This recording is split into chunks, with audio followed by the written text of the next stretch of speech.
Keresahan saya sebagai bagian dari pemerintahan. Selama ini pemerintahan selalu dianggap salah. Semua yang kami lakukan disalahkan. Dari awal jadi civil servant artinya ya memang melayani dan mendengarkan. Tidak perlu comply. Anda comply kalau Anda dipertanyakan oleh wakil-wakil rakyat. Oh iya Bung, agak pamer dikit ya, saya alumni S2 di sini. Mau dia S3, banyak guru besar pun gak. Karena banyak guru besar otaknya kecil.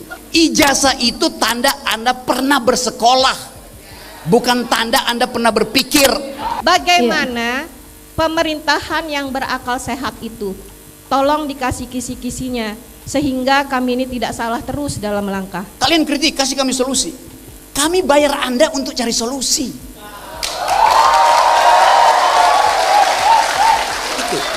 Sejengkel-jengkelnya saya sebut PNS itu termasuk menteri-menteri itu sama dungu minta solusi. Maaf Mbak, sekalian Mbak tanggung udah dipegang mic-nya.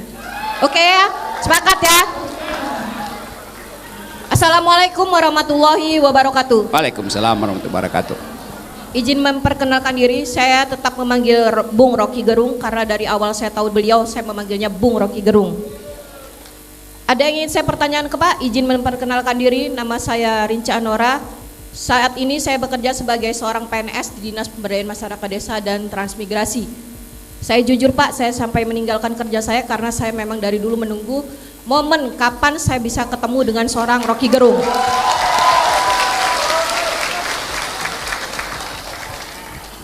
Izin Bung, saya berani berdiri di sini ingin menyampaikan keresahan saya sebagai bagian dari pemerintahan. Selama ini pemerintahan selalu dianggap salah. Semua yang kami lakukan disalahkan. Maaf izin kalau saya menyatakan secara keseluruhan netizen. Selama ini ketika pemerintahan itu melakukan kebijakan, maka dengan sontak apabila netizen beranggapan kebijakan itu tidak berpihak kepada mereka, bahwa pemerintah dianggap arogan. Saya selalu sampaikan kepada teman-teman mahasiswa, oh iya Bung, agak pamer dikit ya, saya alumni S2 di sini. Terima kasih. Kepada teman-teman mahasiswa, saya sedikit bergaul dengan teman-teman mahasiswa. Ketika mereka demo, saya sampaikan, ketika demo tolong mainkan data. Jangan hanya sekedar berani demo, jangan sekedar berani orasi, jangan sekedar berani anarkis. Ketika kita main data, maka demo itu insya Allah akan bermakna. Ketika kita hanya main berani, nggak perlu jadi mahasiswa, preman pun bisa demo. Bedanya preman yang dengan mahasiswa adalah ketika mereka demo, dia menyampaikan data. Ketika tidak ada kesesuaian antara kebijakan yang diambil pemerintah dengan kenyataan yang ada di lapangan, tunjukkan seperti apa kami ini dari pemerintahan yang harus kami lakukan. Jangan hanya sekedar disalahkan, jangan sekedar hanya dicari kesalahannya tanpa dikasihkan solusi. Silahkan kami dikritik, kasih kami solusi. Ketika kami menyatakan, aduh dek masih kecil tahu apa, kamu makan aja masih dikasih pak bapak, salah kami ngomong kayak gitu.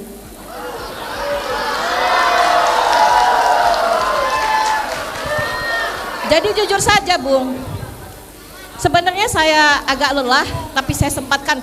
Bagaimana caranya? Sebenarnya saya tidak suka merebut mic kayak gini. Secara etika seharusnya saya mematuhi moderator.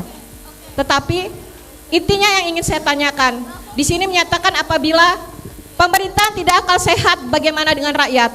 Simple. Ya baik Ibu, mohon maaf langsung ke intinya saja, ini, jangan berbelit-belit ya, karena kita efisiensi waktu. Terima kasih. Siap Mbak. Bagaimana pemerintahan yang berakal sehat itu? Tolong dikasih kisi-kisinya sehingga kami ini tidak salah terus dalam langkah. Terima kasih. Wassalamualaikum warahmatullahi wabarakatuh. Oke, itu ada problem yang biasa disebut self-fulfilling. Boleh saya ulangi ya. Problem teman kita ini di dalam logika namanya self-fulfilling prophecy. Artinya karena diucapkan terus maka lama-lama orang percaya tuh.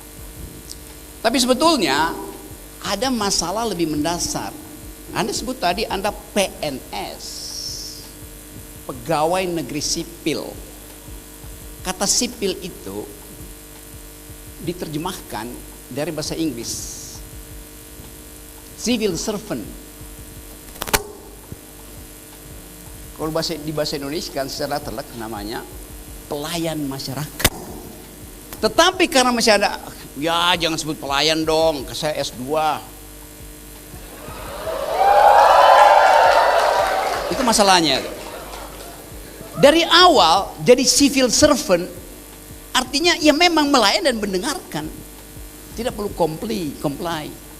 Anda comply kalau Anda dipertanyakan oleh wakil-wakil rakyat.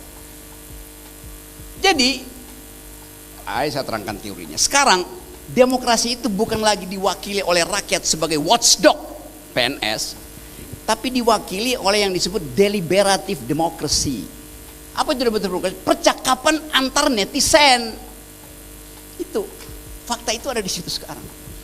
Bahwa netizen seringkali tergoda untuk mengamplifikasi isu, yaitu konsekuensi dari perkembangan deliberative democracy. Jelas itu. Kalau Anda bilang bahwa kalian kritik, kasih kami solusi, kami bayar Anda untuk cari solusi.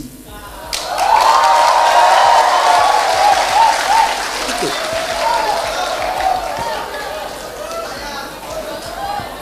Jadi kata itu nggak boleh keluar gini ya. Sejengkel-jengkelnya saya sebut PNS itu termasuk menteri-menteri itu. Sama, dungu, minta solusi. Yes. Jadi kita mesti tahan bahwa kami memang, karena itu pakai istilah Inggrisnya we are civil servant. Pelayan nggak boleh komplain.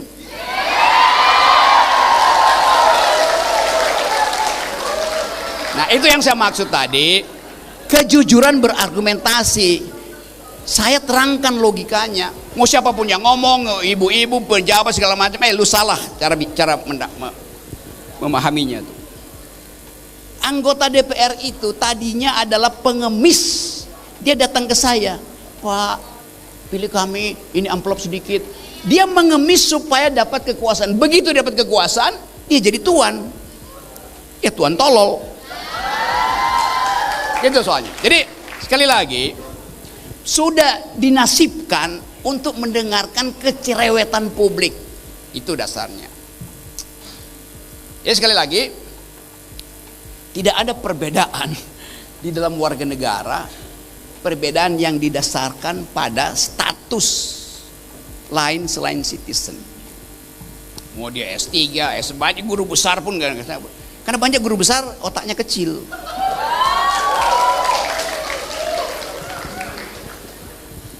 Itu yang saya terangkan bahwa ijazah itu tanda Anda pernah bersekolah, bukan tanda Anda pernah berpikir.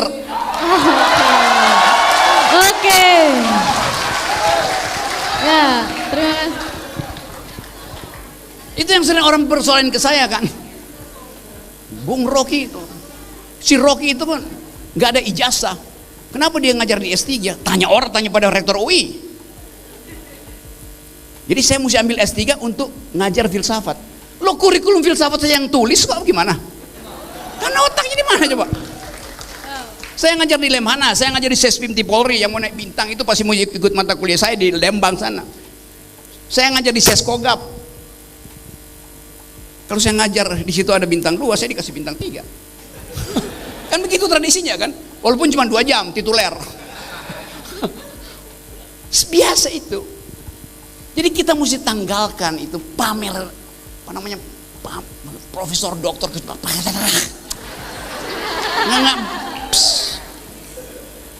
nggak ada itu lagi.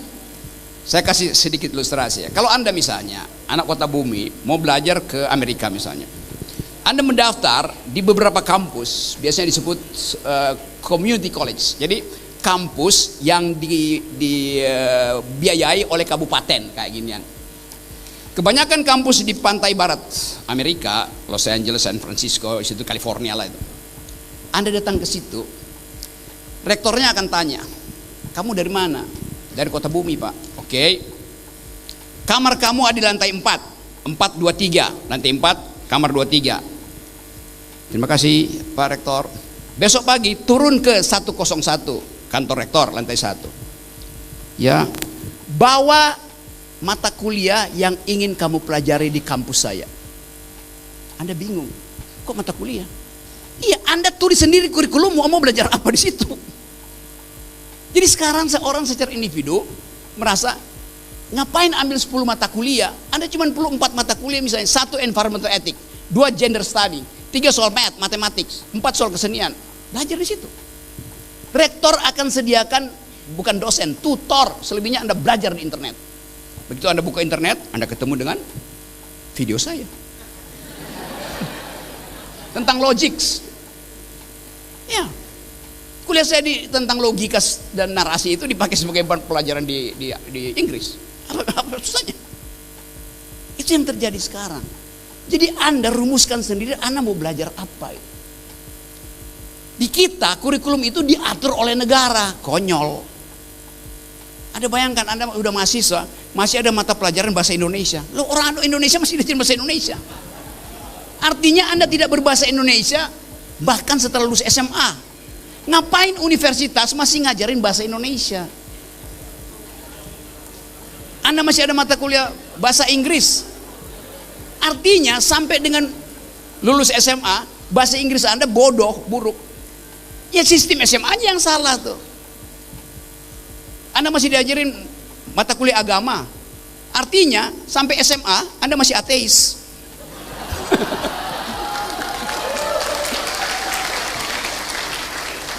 Semua pelajaran di universitas semua pelajaran di universitas sifatnya adalah membatalkan dalil. Itu yang namanya berargumen. Agama diajarkan untuk menguji pikiran kita. Mampu nggak kita melampaui artificial intelligence dengan pertanyaan-pertanyaan metafisis, teologis? Itu. Ya doa ada di pesantren, ada di masjid. Jadi kita buang banyak uang untuk hal yang sebetulnya harusnya semua orang itu belajar ilmu-ilmu dasar. 1 logika, 2 matematika, dasar-dasar fisika, dasar-dasar kimia. Sampai di SMA nanti dia pilih ke atasnya tuh. Yang namanya liberal arts. Saya kuliah pertama jurusan elektro. Saya mengerti matematik, membantu saya untuk berpikir kritis. Saya masih baca buku-buku fisika, karena fisika itu sama seperti ilmu sosial, tumbuh dia. Fisika murni itu teorinya bertumbuh, enak belajarnya. Baca Stephen Hawking, Chandrasekhar-Limit. Jadi kita diperbanyak percakapannya karena kita punya dasar-dasar berpikir lintas disiplin. Yang terjadi sekarang, anak ekonomi nggak bisa ngomong dengan anak hukum nggak bisa ngomong dengan anak matematik nggak bisa ngomong dengan anak filsafat. Lalu apa artinya universitas? Universitas artinya ada yang uni di situ, di tengah-tengah yang varieties, yang versitas, versinya banyak tapi jadi uni. Jadi kita jadikan universitas sebagai tempat berbicara banyak hal lintas disiplin gitu. Nah ini sebetulnya tantangan juga bagi negeri ini. Tapi saya percaya Muhammadiyah bisa mempelopori, mumpung Muhammadiyah masih swasta, walaupun mulai digoda dengan tambang, untuk memastikan bahwa kurikulum Muhammadiyah tidak harus sama dengan kurikulum negara. Loh ini swasta kok, ngapain diatur negara? Itu dasarnya. Anda tidak akan bersaing dengan UI. Anda akan bersaing dengan Oxford